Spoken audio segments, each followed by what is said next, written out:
الرحیم نحمدہ ونصلی علی رسولہ الکریم اما بعد السلام علیکم ورحمۃ اللہ وبرکاتہ۔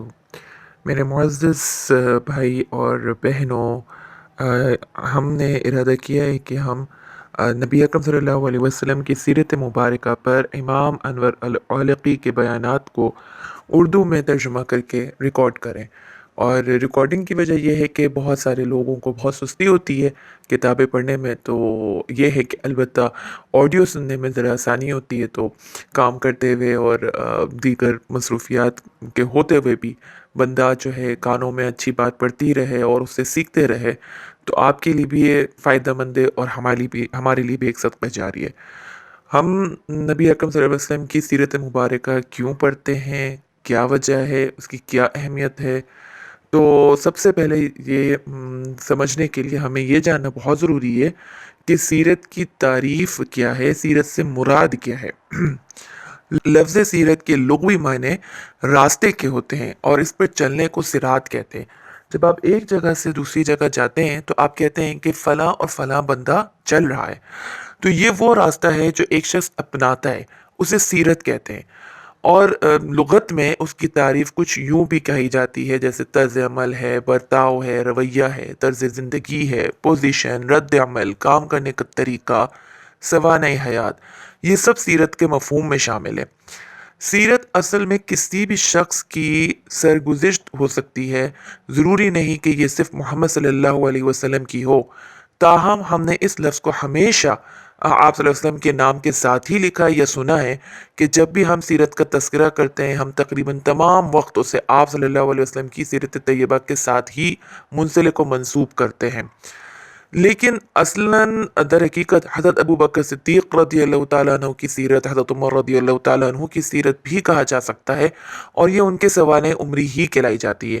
تو لفظ سیرت کے معنی ہوئے کسی بھی شخص کی زندگی کے حالات اور واقعات، اور اس سیریز میں ہم اپنے آخری نبی کریم صلی اللہ علیہ وسلم کی سیرت کا مطالعہ کریں گے۔ سوال پیدا ہوتا ہے کہ سیرت کے مطالعے کی اصل میں کیا اہمیت ہے؟ تو یہ سمجھنا ضروری ہے کہ آپ صلی اللہ علیہ وسلم کی زندگی اسلام کی تاریخ ہے۔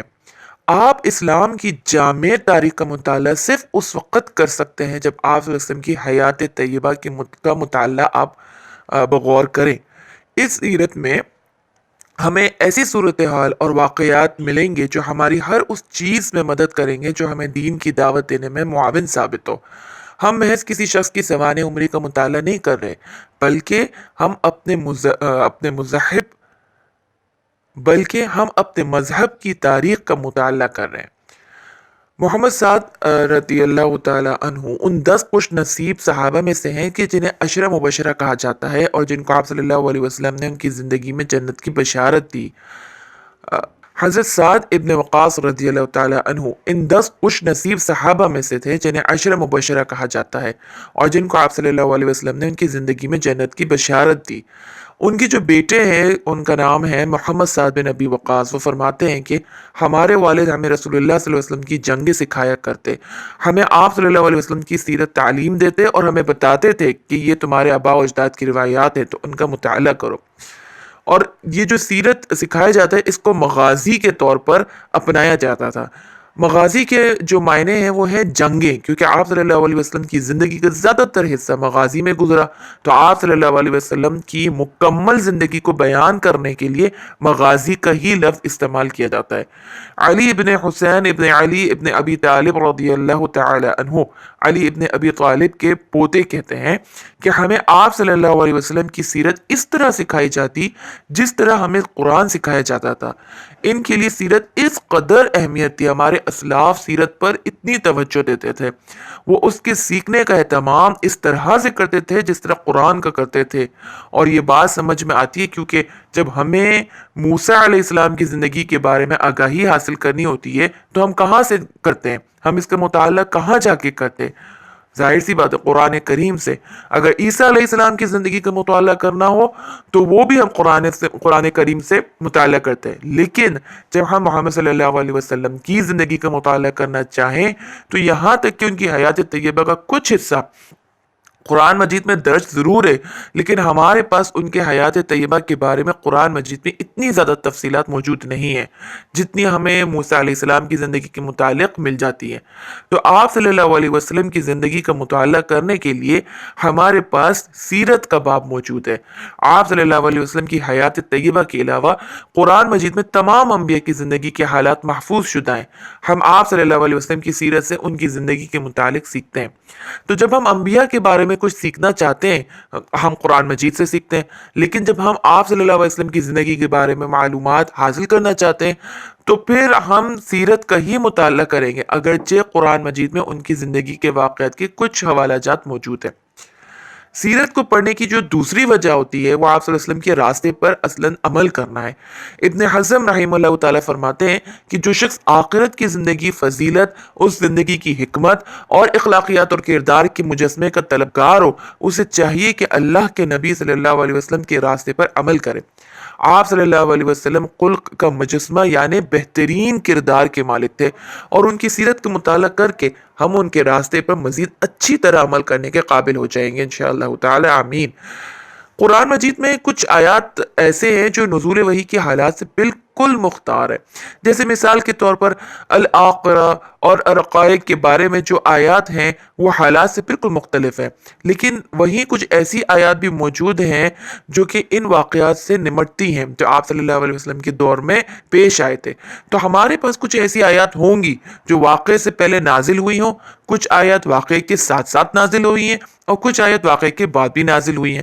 سیرت ان آیات کی وضاحت کرتی ہے۔ مثال کے طور پر سورۃ الاحزاب لے لیں۔ سورۃ الاحزاب میں جنگ احزاب کے متعلق بہت سی آیات نازل ہوئی۔ سورہ آل عمران کو دیکھیں، سورہ آل عمران کی بہت سی آیات آپ صلی اللہ علیہ وسلم کے دور میں پیش آنے والے واقعات پر مبنی ہے۔ تو سورہ آل عمران کا اہم حصہ مسلمانوں اور عیسائیوں کے درمیان مکالمہ ہے جو عیسائی وفد پر منحصر ہے، جو رسول اللہ صلی اللہ علیہ وسلم سے ملنے نجران سے آیا تھا۔ یہ آیات عیسائیوں کے ساتھ مکالمے کے لیے آپ صلی اللہ علیہ وسلم کی حمایت میں نازل ہوئی تھی۔ تو سورہ آل عمران کا جو آخری حصہ ہے وہ غزوہ احد پر مشتمل ہے۔ اب غزوہ کی تفصیلات سورہ میں درج نہیں ہے، تو ہم ان آیات کو کس طرح سمجھ سکتے ہیں؟ یقیناً سیرت کے ذریعے۔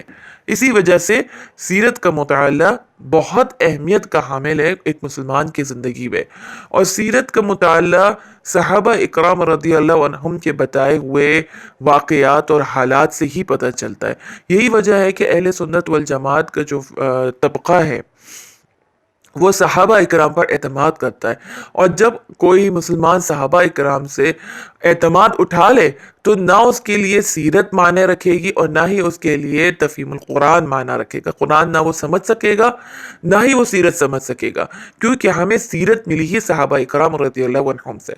تو جیسے کہا گیا کہ چونکہ قرآن مجید میں تمام انبیاء، جن انبیاءوں کا ذکر ہے ان انبیاء کا واقعات اور ان کے حالات کا ذکر ہے، لیکن نبی اکرم صلی اللہ علیہ وسلم کا ذکر نہیں ہے، تو یہ ہمیں سیرت کے مطالعے سے پتہ چلے گا۔ انشاءاللہ تعالی امید ہے کہ آپ لوگ خود بھی سنیں گے اور آگے اسے شیئر بھی کریں گے تاکہ زیادہ سے زیادہ مسلمان سیرت کا مطالعہ کر کے اپنی زندگی کو اچھا بنا سکے۔ السلام علیکم رحمۃ اللہ وبرکاتہ۔